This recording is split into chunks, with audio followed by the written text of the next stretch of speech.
She stood in the doorway of the small, dimly lit apartment, her eyes swollen from crying, her voice barely louder than the hum of the city outside.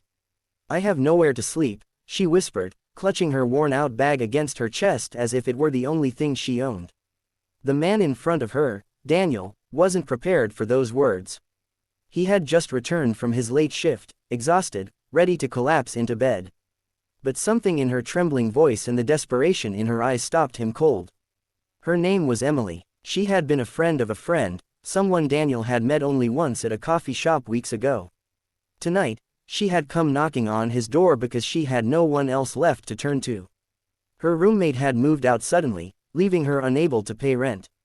She'd lost her job 2 weeks before, and her family was provinces away, too distant and too strained to lean on.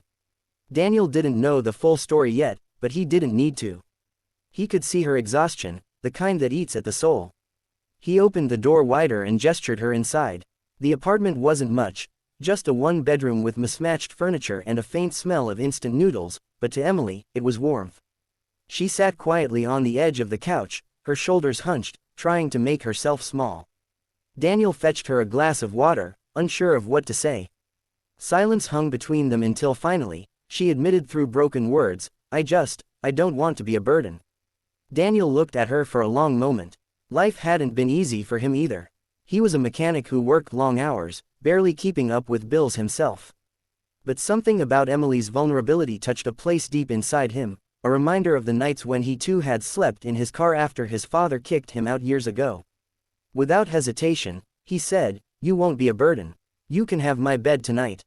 Her head shot up, her eyes widening. "No, I can't." "Yes, you can," he interrupted gently. "I'll sleep on the floor." "Don't argue." Tears welled in her eyes again, but this time they weren't from despair. They were from the shock of kindness, the kind of kindness she hadn't felt in a very long time. That night, while Emily lay on his bed wrapped in a blanket that smelled faintly of laundry detergent, Daniel stretched out on the hardwood floor with just a pillow beneath his head. The floor was hard, his back ached, but he didn't care. He lay there listening to the soft rhythm of her breathing, and for the first time in months, his apartment didn't feel empty. The days that followed were not easy. Emily woke early and insisted on helping, cooking meals, tidying the apartment, even bringing Daniel coffee before his shifts. But her struggles weighed on her. Every rejection email from a job application chipped away at her hope, and Daniel saw it.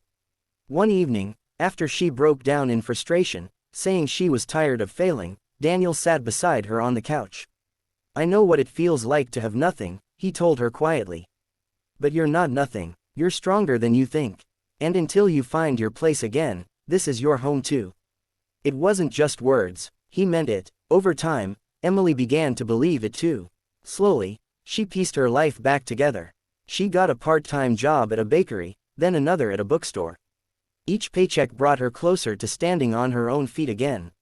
And Daniel, though tired from work, always made sure to ask about her day, to celebrate the little victories that most people would overlook. One evening, after months of shared dinners and quiet talks, Emily came home holding her first full-time job offer. She hugged Daniel tightly, tears streaming down her face. "I couldn't have done this without you," she whispered. Daniel smiled, though his eyes were heavy with his own emotion. "You just needed someone to believe in you. That's all." Emily eventually found her own place, a small studio not far from Daniel's. On her first night there, she sat on her bed, staring at the keys in her hand, overwhelmed by gratitude. She thought of that night when she had whispered, "I have nowhere to sleep," and how his simple act of giving up his bed had changed everything. For Daniel, it wasn't about grand gestures or sacrifice.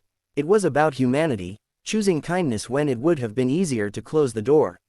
And for Emily, it was proof that even in the coldest nights of life, one act of compassion can light the way forward. And so their story wasn't just about a man giving up his bed. It was about how kindness, no matter how small, can save someone who feels lost.